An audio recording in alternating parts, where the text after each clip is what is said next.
देखिए, ये योजना बिल्कुल गलत है।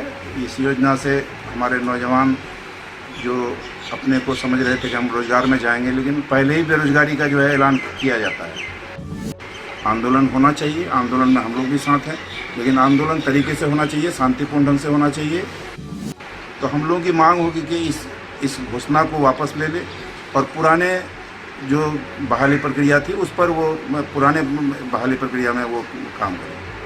असर तो आप लोग देख ही रहे हैं कि तमाम नौजवान स्वतः ये लोग जो है आंदोलन पर उतर आए हैं, और ऐसा गुस्सा, पता नहीं कैसा गुस्सा इन लोगों के अंदर में है कि ये रिएक्शन में ये लोग जो है देश के संपत्ति का भी क्षति कर रहे हैं।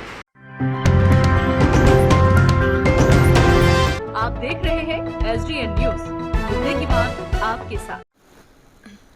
नमस्कार, आप देख रहे हैं SDN न्यूज़। मैं हूं आपके साथ दीपाली। पूर्णिया के जाने माने शख्सियत हाजी सुभान साहब के साथ आज हम यहाँ पर मौजूद हैं और इनसे हम थोड़ी बातचीत करेंगे। आपको हम बता दें कि 6 बार विधायक रह चुके हैं, पूर्णिया के जाने माने चेहरे हैं और पूर्व मंत्री भी रह चुके हैं। आज हम इनसे मिलने के लिए आए हैं और इनसे हम जानेंगे जो अग्निपथ योजना है उस पर जो आंदोलन हो रहा है, जो छात्र प्रदर्शन कर रहे हैं, उनके बारे में इनका क्या कहना है। सर, आपका बहुत बहुत स्वागत है हमारे चैनल पर। हम आपसे ये जानना चाहेंगे कि जो सरकार ने अग्निपथ योजना जो सामने रखा है उस पर बहुत ज़्यादा आंदोलन हो रहा है। जो छात्र हैं वो बढ़ चढ़ कर प्रदर्शन कर रहे हैं। ना सिर्फ बिहार में बल्कि पूरे देश में हमें प्रदर्शन देखने को मिल रहा है, जिसका असर हमें बिहार बंद का जो ऐलान हुआ उसमें भी देखने को मिला।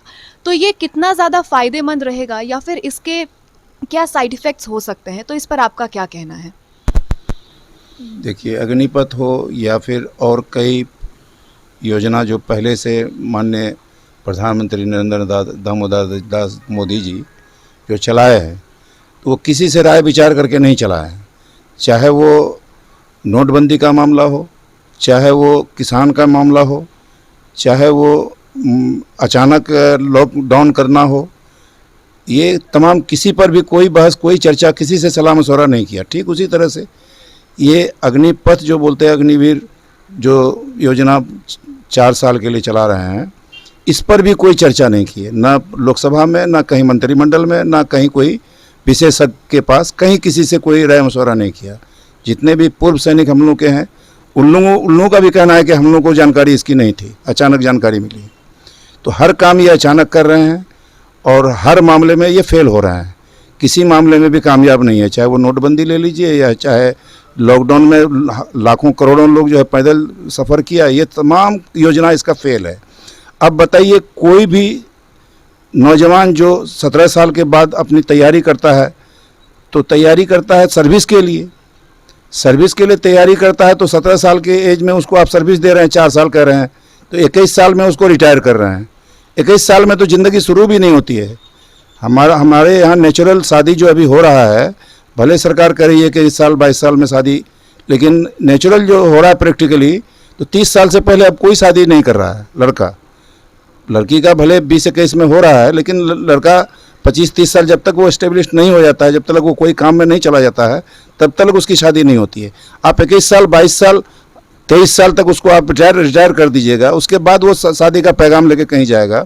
बताइए, उसकी शादी होगी? वो क्या कहेगा कि हम सर्विस में हैं, सर्विस में तो रहें, रिटायर सर्विस में है, तो रिटायर वाले को क्यों कोई लड़की देगा? ये बहुत बड़ा समस्या होने वाला है। और 4 साल एक मजाक है। अगर आप 16-17 साल का जो प्रॉपर था पहले से, वो अगर आप नहीं कर सकते थे तो कम से कम 10 साल मिनिमम तो होना ही चाहिए था। 10 साल भी करते तो ये 2 साल, 1 साल ट्रेनिंग में जाता, 3 साल उसका अपना काम समझने में जाता, उसके बाद कुछ काम देश के लिए करता हो। अब देश में हमारे जो 25% वो कह रहे हैं कि रखेंगे, ये तो और मैंने घोटाला मामला है ना। 75% हट जाएगा तो 25% को रखना है, तो ये लोग काम तो नहीं कर पाएगा। ये लोग जो है बटरिंग करेगा वहाँ, वो दलाली करेगा वहाँ। जो हमारे बड़े पदाधिकारी है जिसके अनुशंसा से ये 25% रहेगा, उसके पीछे लगा रहेगा, उसी के आगे पीछे ये करता रहेगा। अब इसमें कितना भ्रष्टाचार फिर होगा उस टाइम में ये पता चलेगा जब ये बात आएगी। तो ये बहुत गलत योजना है। इसमें हम लोग इसमें किसी भी हालत में सहमत नहीं है। और जो ये नौजवान जो जोश में आके क्षति कर रहा है, इसके पक्ष में हम लोग नहीं हैं।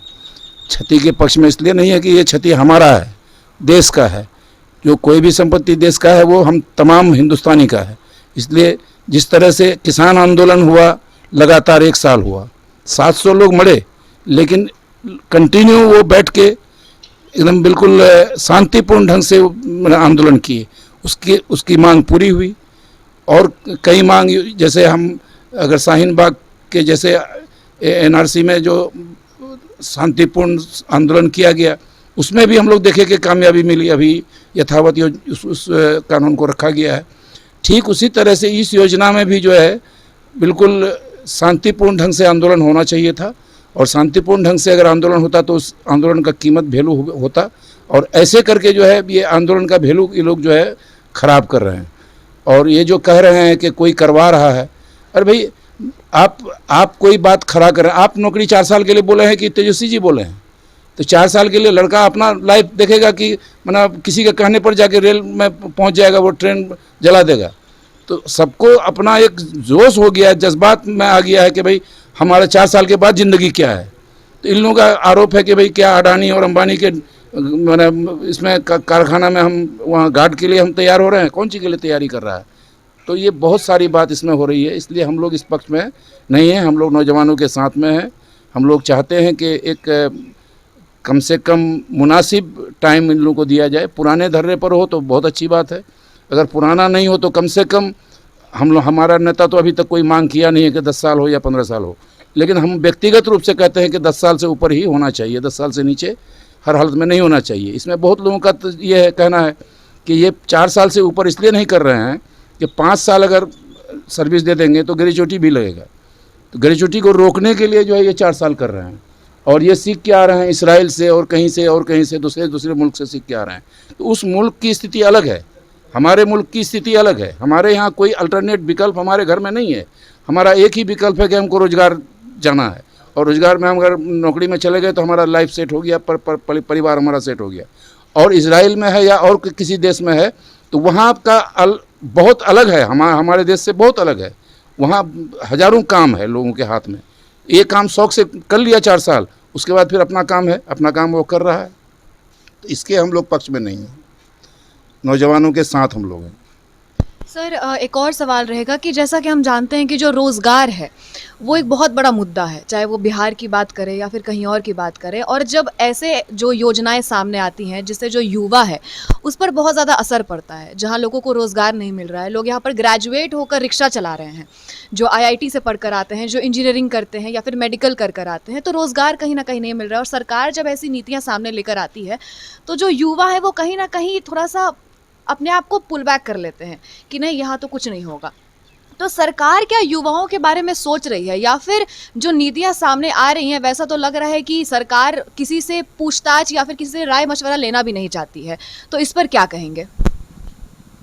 देखिए, हमारे माननीय प्रधानमंत्री महोदय 14 के चुनाव में वो जो प्रचार किए थे उसका जो मुख्य लोगों का आकर्षण था, नौजवानों का जो आकर्षण था, जो आकर्षित हुआ, तो मुख्य था कि 2 करोड़ नौकरी हम प्रतिवर्ष देंगे। तो नौजवानों को ये लगा कि भाई ये गुजरात में इतने दिन तक मुख्यमंत्री रहा है, इसको अगर प्रधानमंत्री बना देंगे तो ये 2 करोड़ बोल रहे हैं तो कुछ ना कुछ तो करेंगे। लेकिन ये 2 करोड़ में अभी 8 साल में 16 करोड़ हो जाता है, तो 16 करोड़ क्या कि 16 लाख देने की स्थिति में नहीं है ये।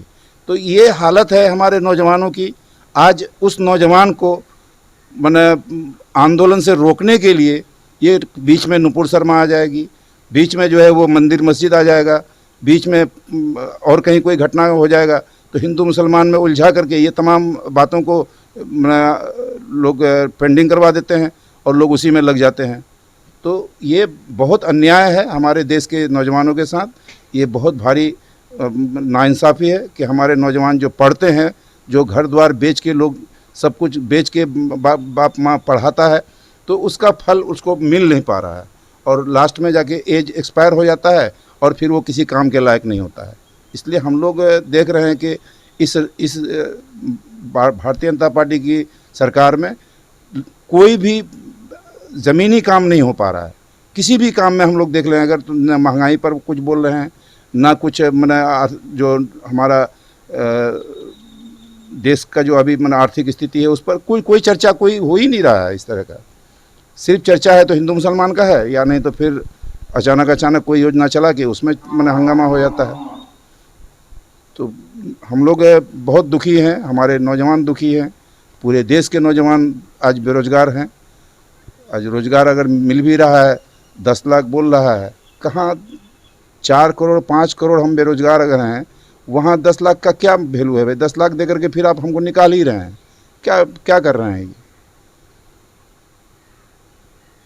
तो जैसा कि आपने सुना कि जो आरजेडी है उसका पक्ष क्या है, वो बिल्कुल भी इस चीज़ें के जो चीज़ें जो अभी हालात मौजूद हैं, चाहे वो हमारा अग्निपथ आंदोलन है या फिर जो किसान वाला भी मामला था, उसके पक्ष में नहीं है।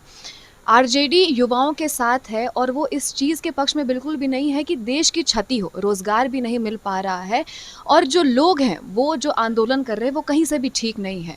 आरजेडी का पक्ष आपने सुना कि यहाँ पर क्या कहा जा रहा है और हम आपको और भी ऐसी तमाम खबरें आपके सामने पेश करते रहेंगे। आगे की और तमाम खबरों के लिए हमारे साथ बने रहें और देखते रहें एसडीएन न्यूज़।